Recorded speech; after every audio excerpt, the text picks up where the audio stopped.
No work. Wow, I have the privilege to welcome His Holiness the Dalai Lama on behalf of all of you. I would like to thank His Holiness for making us the great honor to spend this day with us. For all these reasons, the purpose of this day is a discussion on some aspects of life, aging, and death between the researchers of the University and the Dalai Lama. Aging and dying in peace. It immediately generated an immense enthusiasm among academics and practitioners from many fields, including medicine, psychiatry, psychology, social sciences, anthropology, literature, and history. These scientists, who I will present to you in a minute, worked together over the whole last year in order to prepare this dialogue of today. I would like to ask Your Holiness the following question. From your perspective, how can we age well or positively when our forces are declining? I think you already answered somewhat or began to answer. So I would like maybe to ask something more. Is it only an individual experience? Usually, it create better health. Healthy mind means not only knowledge or education or knowledge, but mainly is a warm-heartedness. I usually call it that way. How old are you? 61. Oh? 61. 61. Oh, young, compare me. No? So I think I'm oldest today. Nearly now 78 years old. So I have more experience about that. That's for sure. For our students, because there are many students in the room, it is do not copy, imagine, and make new things. So I understand that it is possible to develop in old age, but it is also a lifetime challenge, and you have to work on it. That brings me to an additional question. If now somebody is not only physically disabled, but also is growing old in his brain capacities to think, cognitive deficits, etc. And I would like to address you now to Dr. Papadaniel. So the general question could be, should we expect something from the demented person? Where can we find our resources to be close to a demented person who seems so far away from us? And my direct question to you is, do you have suggestions for us who seem a bit lost in front of a demented person? Otherwise, I don't know. I don't know. Maybe, as you mentioned, seek some help from technology. Put some machine here. Maybe, I don't know. Some my friend, now not only you see something here, but also you see put inside and some sort of metal here, and then relate it with here. And in some cases, even small things planted in brain. So maybe we may seek some help from such sort of expert, such technology. I don't know. Otherwise, I really don't know. Do you think there is a spiritual health? And if yes, are there spiritual diseases? Secular spirituality, and that spirituality not based on, not depend on faith. In the West, there's some my friend, some Christians, some Muslim, they have a little bit of reservation. The very word secular. This is much wider than religion. It actually encompasses. So this is more basic, more fundamental. And now, so in a way, it is more beneficial because it concerns everyone. Now, religion can, of course, enhance that in their own particular way. And also they have different ways. There are religions which are theistic religion, non-theistic religion. Among non-theistic, there are some who believe there is a self-identity. Some believe, like in the Buddhism, that self has no intrinsic existence. So there's all these differences. On the fact that elderly persons are mostly living alone, often feel lonely, and sometimes are forced to leave their home and to go in nursing homes. Should we feel guilty about this?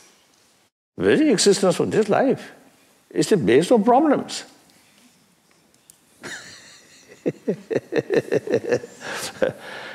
In your opinion, until what extent is social activism of the elderly beneficial or harmful to their well-being, to their peace of mind? So it has to be case by case. It depends upon one's own capacities, and of course overdoing it might have secondary effects, but in general it seems very good, but it has to be seen on the individual basis. Just like you see the face of that old lady, full of life. Very good.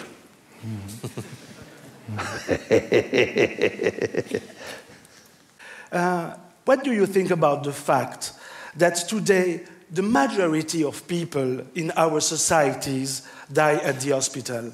Very good.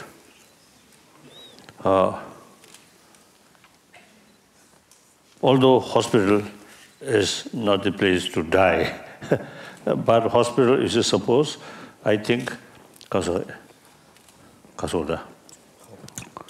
prevent death.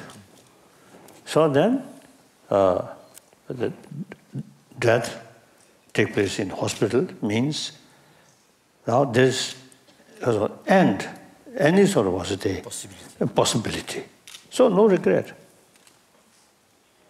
If you see die. How we can help better this person? What would you say to an older person or an incurably ill person who asks to be euthanized or assisted in this or her suicide? What you do if someone you know would express this wish? Sometimes it happens. Then we should not let you die. They try to reduce their impatience and give them hope. And I think for recover, the patient's will is very essential. So give them hope and sort of confidence they can overcome these sufferings. Your Holiness, I feel free to ask you, is it essential to train ourselves to experience death? And if yes, how could we do that? Firstly, accept that is part of our life. Then, familiarize. Now some of our sort of practice the death process. Every day we visualize these things. So to such sort of, also the practitioner, when death comes, I think much easier. While facing death, is it necessary to use traditional rituals like we know them in all religious traditions? Or can it also be helpful to invent new rituals? Basically, I'm skeptical about rituals.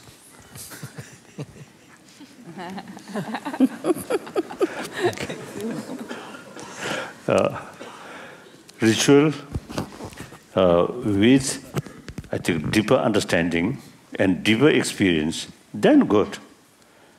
Without sort of experience or understanding, that just you carry some sort of the prayer and some offering, I don't think.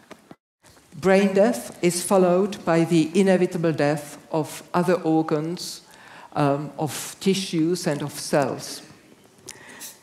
The definition of death as irreversible brain failure is necessary for medical practice.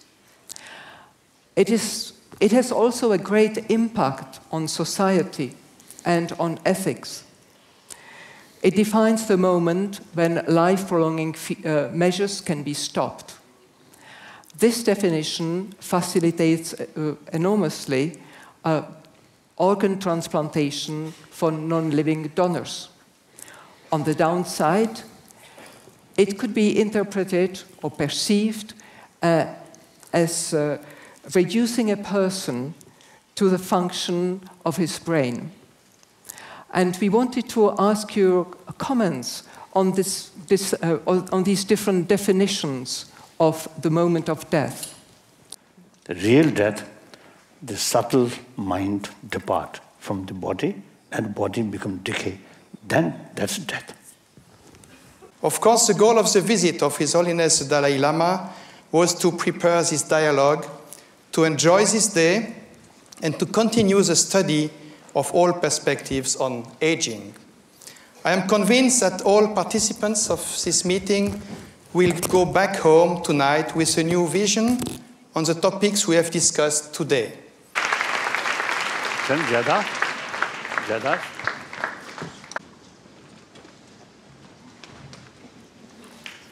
Thank you. Thank you very much. Thank you for your contribution. Ritual.